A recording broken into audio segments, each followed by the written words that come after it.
샬롬 반갑습니다. 4월 3일 금요일 큐티 말씀 나누겠습니다. 구원의 십자가 쿨라의 은혜 요한복음 19장 28절에서 30절 말씀입니다.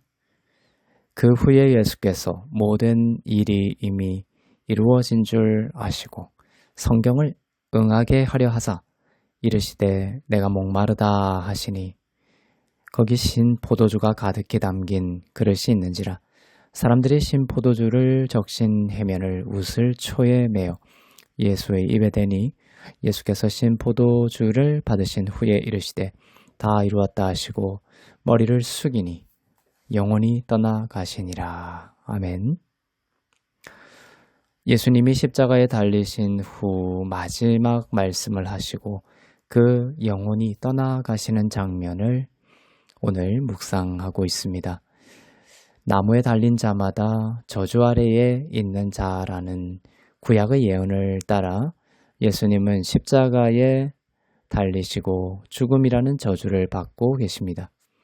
율법 아래에 있는 자는 저주 아래에 있는 자라는 말씀처럼 율법 아래에 태어난 모든 저주받은 자들을 대신하여 예수님이 모든 인류의 율법 어김에 대한 저주의 형벌을 받고 계십니다.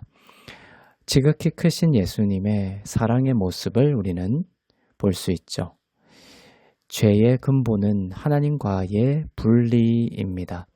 하나님과 분리되는 것이 우리를 가장 고통스럽게 합니다.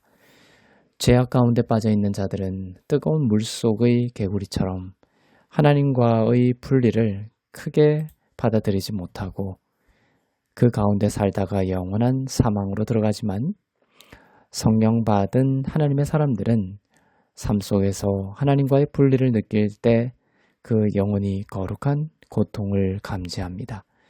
그리고 다시 그리스도 안에 있는 자신의 정체성을 믿고 우리를 떠나지 않으시는 주님을 향하죠.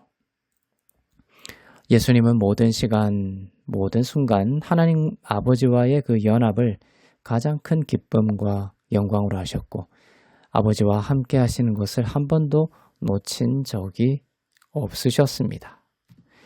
그러나 단 한 번 십자가 위에서 아버지와 분리를 경험합니다. 마태복음 27장 46절에 보면 예수님이 제9시에 크게 소리질러 엘리 엘리 라마 사박다니라고 하십니다. 나의 하나님 어찌하여 나를 버리시나이까 라고 외치십니다. 예수님의 인생에서 가장 고통스럽고 비극적인 순간이 바로 인간의 죄를 뒤집어 쓰시고 하나님과 분리되는 죄의 형벌을 경험하는 순간이셨습니다. 하나님과의 분리되는 고통을 예수님은 아버지를 하나님으로 부르는 그 호칭의 순간적인 변화로 표현하셨습니다. 일생토록 아버지를 항상 나의 아버지라고 부르셨던 예수님께서 단 한 번 이 저주받는 순간에 아버지를 나의 하나님이라고 부르고 계십니다. 나의 하나님이라고 부른 적이 없는 예수께서 나의 아버지가 아닌 나의 하나님이라고 부르고 계십니다. 언제나 아들 예수를 향해 얼굴을 보이셨던 아버지께서 이제 돌아서서 등을 보이시고 예수님을 버리고 계시는 순간 예수님은 우리의 죄를 지는 것보다 더 큰 고통을 경험하고 계셨습니다. 그렇지만 예수님은 이것이 그분의 사명임을 아셨고 우리의 죄를 짊어지고 우리의 죄를 대속하시는 십자가의 사명을 마지막 순간까지 멈추지 않으셨습니다. 목마르다고 하셨습니다. 시편 69편 21절에 나온 예언이 성취되고 있는 것입니다. 시편 69편 21절에 보면 그들이 쓸개를 나의 음식물로 주며 목마를 때에는 초를 마시게 하였사오니 이런 구절이 있습니다.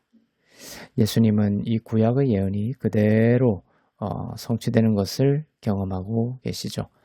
하나님은 결코 실수가 없으시고 뜻하신 바를 다 이루시는 분이심을 나타내고 있습니다. 목마르다는 예수님의 말씀이 있고 나자 사람들은 신 포도주를 웃을초에 달아 예수님으로 하여금 마시게 하였습니다. 신 포도주를 마시는 것도 예언의 성취입니다. 구약에는 이런 표현이 있어요. 아버지가 신 포도주를 마시면 아들도 그 이가 시다라는 표현이 있습니다. 그 뜻은 아버지의 죄가 아들 세대로 유전된다라는 유전적 죄를 표현하는 말입니다. 아담의 죄가 그 후손에게 유전되어 내려오는 것이 바로 신포도주의 저주입니다. 예수님이 신포도주를 마신 이유는 이 유전적 죄까지도 그분이 짊어지시고 담당하시고 도말하신다는 놀라운 대속의 사랑을 보여줍니다. 우리의 유전적 죄까지도 남김없이 받으시고 저주를 받으신 예수님은 이제 말씀하십니다. 요한복음 19장 30절이죠. 다 이루었다 하셨습니다. 이 말씀은 한 단어의 히브리어로 되어 있지만 은혜의 복음을 나타내는 빛나고 아름다운 단어입니다. 히브리어로는 쿨라입니다. 다 이루었다. 창세기 1장에서 하늘과 땅을 다 창조하시고 하나님은 쿨라 하셨습니다. 끝내고 마치다라는 뜻입니다. 창세기 1장에서 쿨라라는 단어와 함께 등장하는 단어가 있는데 사바트입니다. 안식이라는 뜻이죠. 하나님은 창조를 마치셨기 때문에 안식하셨습니다. 그 이야기가 우리를 구원하시는 그 구원사역에 똑같이 반복되고 있습니다. 다 이루었다. 즉 쿨라 하셨고 우리에게는 안식이 온 것입니다. 우리는 이제 안식하는 것으로 예수님의 모든 다 이루심의 풍성함을 누릴 수 있는 자가 된 것입니다. 로마서 10장 4절에서 하나님은 선포하십니다. 예수 그리스도는 우리에게 하나님의 의를 주시기 위해 율법의 마침이 되셨다는 것입니다. 쿨라가 여기서도 나오죠. 율법의 마침이 됐다. 쿨라가 되셨다. 예수님이 다 이루셨다라는 것은 우리의 죄값을 다 치르셨다라는 의미도 있고 또 우리에게 요구되는 모든 율법의 요구가 만족되었다라는 것을 뜻합니다. 그리고 우리에게 하나님의 의가 주어졌다라는 것을 뜻하죠. 십자가의 모든 사역을 마치신 예수님은 머리를 숙이시고 영원히 떠나가셨습니다.